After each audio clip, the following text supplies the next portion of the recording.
যেই যুবক, যেই মুরব্বী, যেই মা, যেই বোন ইবাদত করে স্বাদ পেতে চায়, মনের শান্তি পেতে চায়, প্রথম কাজ গুনাহের জীবন থেকে একদম বের হয়ে আসে। কোরআনে আল্লাহ তাআলা বলেছেন, ওয়ালা তাকরাবুল ফাওয়াহিশ, গুনাহের কাজ করো না। ব্যাপারটা এরকম নয়, বরং গুনাহের কাজ হতে পারে এর আশেপাশেও যেও না। আল্লাহু আকবার। কথার ভাইব দেখেন, কথার ভলিউম দেখেন। গুনাহ করো না ব্যাপারটা এরকম নয়, বরং গুনাহ হয়ে যেতে পারে এমন অশ্লীল কাজের কাছেও যেও না। এই আদেশটা দিয়েছে একজন, তিনি কে? এর কারণ কি জানেন যুবক ভাইয়ারা? কারণটা হচ্ছে যে গুনাহ এমন একটা জিনিস যেটা আপনার নফসে দাগ ফেলে দেয়, কলিজায় দাগ টেনে দেয়।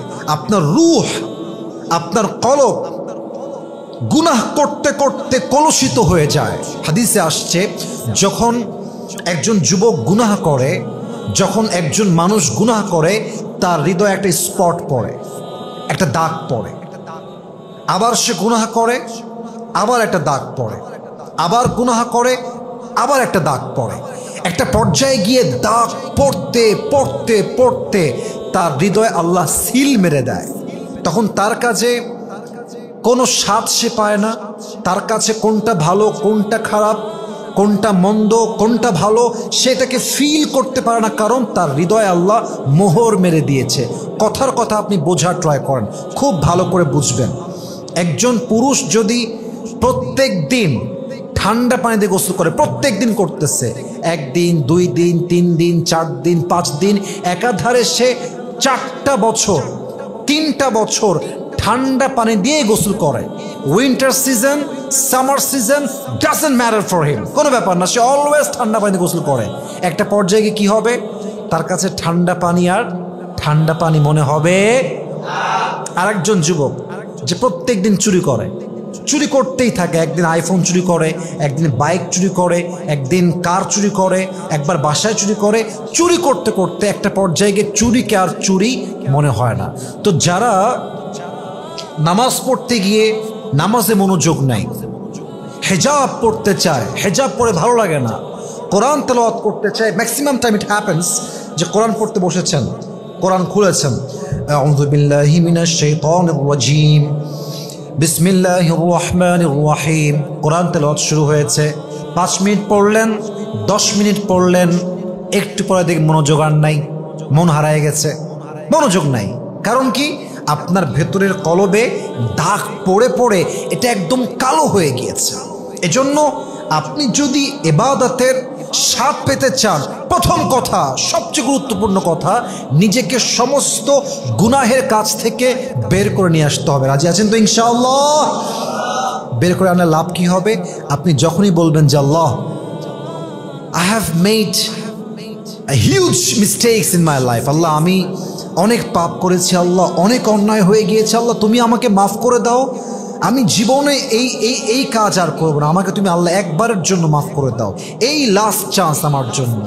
আপনি যখনই ক্ষমা চাইবেন, আল্লাহ আপনার অতীতের সব গুনাহ মাফ করবেন তো করবেন, আপনার কলবটাকে আল্লাহ একদম নিষ্পাপ মাসুম বাচ্চার মতো আর পরিষ্কার করে দেবে। সুবহানাল্লাহ পড়ুন আপনার সবাই।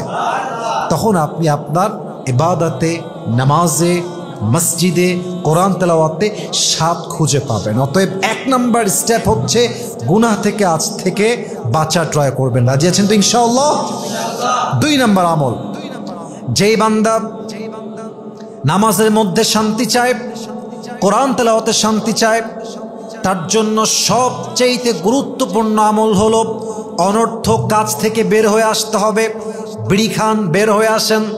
সারাদিন ফেসবুক 2 ঘন্টা 3 ঘন্টা চলছেই, টিকটক 4 ঘন্টা চলছেই, ফেসবুকে রিলস 5 ঘন্টা 6 ঘন্টা চলছেই, টাইম সেন্স নাই, ঘন্টার পরে ঘন্টা টাইম ওয়েস্ট হচ্ছে, তার মাঝে বিন্দু মাত্র কোনো রিয়েলাইজেশন নাই।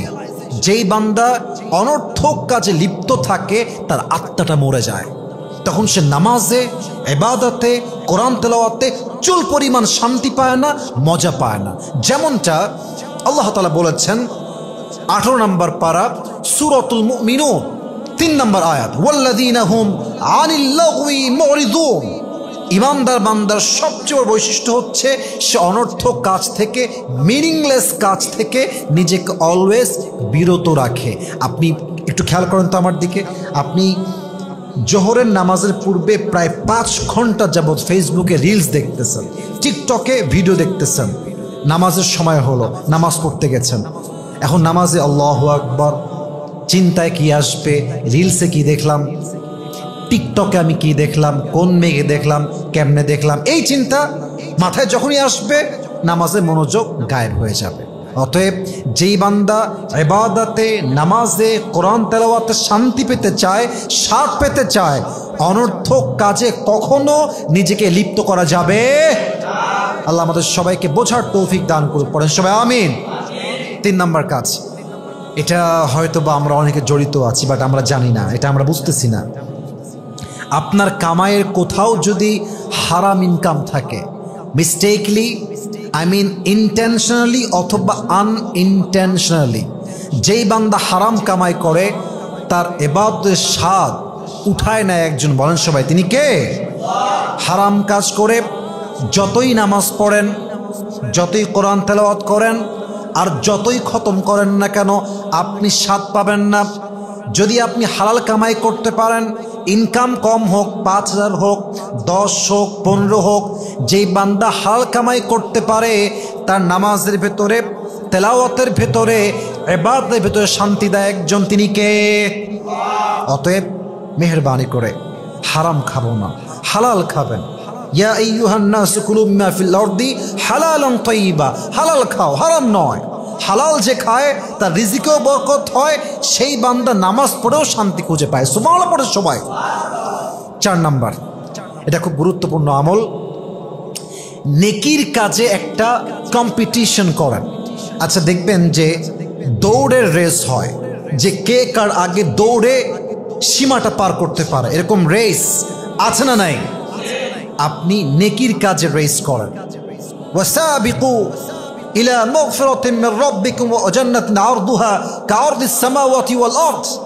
আল্লাহ বলছে তোমরা ক্ষমার দিকে প্রতিযোগিতা করো, দৌড়াও, ভালো কাজের জন্য তোমরা দৌড়াও। অতএব আপনি খারাপ কাজে নয়, ভালো কাজে আজ থেকে প্রতিযোগিতা করবেন।